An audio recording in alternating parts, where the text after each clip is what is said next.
ایک ساحل سمندر شہر بسا ہوا تھا، ایک چرچ تھا، ایک فیملی تھی، ایک گھر تھا، اس کے اندر ایک بچہ بھی تھا للی نام کی۔ آئیے ہم اس کے اوپر آپ کو ایک ڈیٹیل میں کہانی سناتے ہیں، آپ کو مزہ آئے گا اور انجوائے کریں گے۔ اور ہمارا چینل دیکھنا مت بھولیں، سبسکرائب کرنا مت بھولیں، شکریہ۔ واپسی ایک ڈرامہ کا نام ہے جس کی ہم نے سٹوری بنائی ہے، چلے آئے ہم آپ کو اس کی سناتے ہیں۔ الینیا ناروے کے جانے کے بعد سے 10 سالوں میں ساحلی قبضہ اشمور زیادہ نہیں بدلا تھا۔ وہی نمکین تالیوں والے گھروں نے تنگ گلیوں میں قطاریں لگائی ہوئی تھی اور سمندر کی سرمئی پھیلی ہوئی ہوا میں نمکین پانی کی خوشبو اب بھی ہوا سے چمٹتی ہوئی تھی۔ لیکن ایلینا کو قبضے نے اجنبی محسوس کیا، ایک ایسی زندگی کا بھوت جسے وہ اب نہیں پہچانتی تھی۔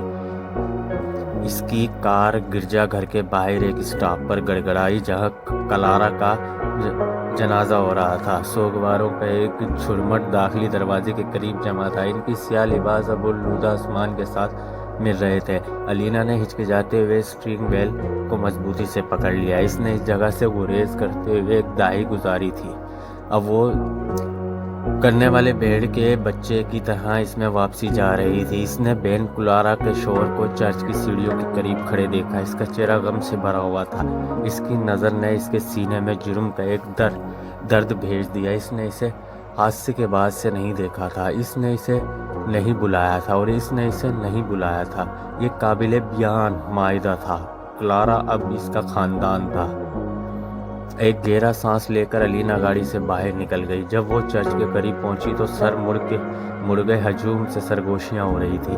اسے اس کی توقع تھی، اشمور جیسے قصبے میں ہر کوئی سب کو جانتا تھا اور اس کی واپسی نے تجسس کو بڑھا دیا تھا۔ اس نے گنگناہٹ کو نظر انداز کرتے ہوئے کندھے اچکچائے اور اندر کا راستہ بنایا۔ سروس ایک دھندلا تھا، اس نے بامشکل تسبیح حمد دعائیں سنی تھی، اس کا دماغ کہیں اور تھا، کلارا کی یادوں میں الجھا ہوا تھا۔ اس کی ہنسی کی آواز جس طرح اس کے بالوں نے سورج کی روشنی کو پکڑا، وہ لڑائیاں جو برسوں کے ساتھ ساتھ تیز اور سرد ہوتی گئی، اور یقیناً حادثہ ہمیشہ حادثہ ہوتا ہے۔ سروس کے بعد بین نے اس سے بات کی۔ الینا، اس نے کہا، اس کی آواز تنہاؤ تھی، مجھے خوشی ہوئی کہ آپ آئے۔ اس نے سر ہلایا، سمجھ نہیں آیا کیا کہے۔ تم کیسے برداشت کر رہے ہو؟ جیسا کہ توقع کی جا سکتی ہے، اس نے جواب دیا، حالانکہ اس کی آنکھوں میں کھلا پن ایک الگ کہانی سنا رہا تھا۔ سنو، مجھے تمہاری مدد کی ضرورت ہے۔ الینا نے جھکایا، میری مدد؟ کلارا کی چیزوں کے ساتھ، بین نے کہا، گھر یہ میرے اکیلے کے لیے بہت زیادہ ہے، اور کچھ چیزیں ہیں جو میرے خیال میں آپ کو دیکھنی چاہیے۔ اس کے لہجے میں کسی چیز نے اسے توقع دیا۔ کس قسم کی چیزیں؟ کل تک آ جانا، اس نے سوال کو پسے پشت ڈالتے ہوئے کہا، پھر میں سب کچھ بتاؤں گا۔ اگلے دن صبح میں الینا کلارا کے گھر چلی گئی۔ ایک موسم کا شکارو وکٹورین ایک پہاڑی پر بیٹھا تھا جو سمندر کو دیکھ رہا تھا۔ وہ صرف ایک بار یہاں آئی تھی، برسوں پہلے، جب کلارا پہلی بار بین کے ساتھ آئی تھی۔ اس وقت گھر امکان کے ساتھ زندہ لگ رہا تھا، اب اسے بھاری لگ رہا تھا، جیسے دیواریں خود ہی دکھ سے دب ہو گئی ہیں۔ بین نے دروازے پر اسے سلام کیا، اس کا اظہار راحت اور بے چینی کا مرکب تھا۔ آنے کا شکریہ، اس نے اسے اندر جانے کے لیے ایک طرف کرتے ہوئے کہا۔ گھر میں خوفناک خاموشی تھی، اس قسم کی خاموشی جو آپ کے کانوں کو دباتی ہے اور آپ کو ہر چیخ اور کراہ سے آگاہ کر دیتی ہے۔ کھانے پورے کمرے میں بکھرے ہوئے تھے، کلارا کے سامان سے آدھے بھرے ہوئے تھے۔ میں نے اس میں سے کچھ کو چھانٹا شروع کیا، بین نے کہا، لیکن بہت کچھ ہے۔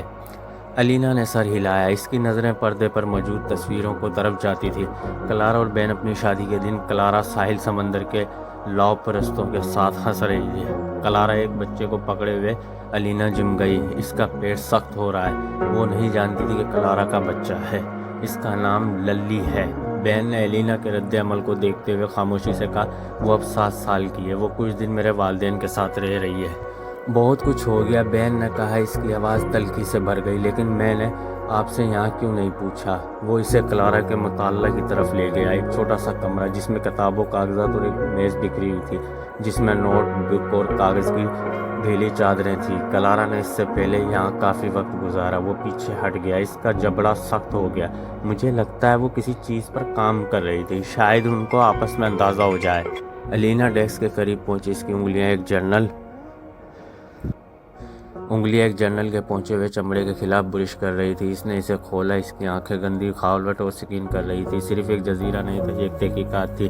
نوٹس ٹائم لائنز نام اور اس کے سب سے مرکز وہ حادثہ تھا جس نے ان کے خاندان کو تباہ کر دیا تھا۔ یہ کیا؟ اس نے پوچھا، اس کی آواز بمشکل سرگوشی سے اوپر تھی۔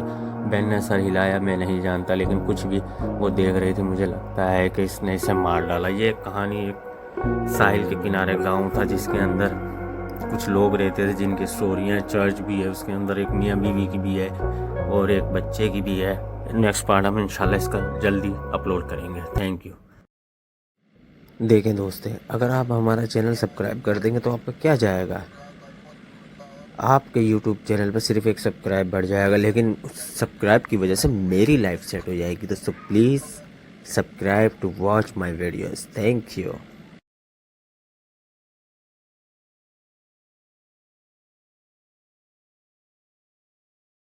Story sketch YouTube channel, please subscribe to watch and like to share.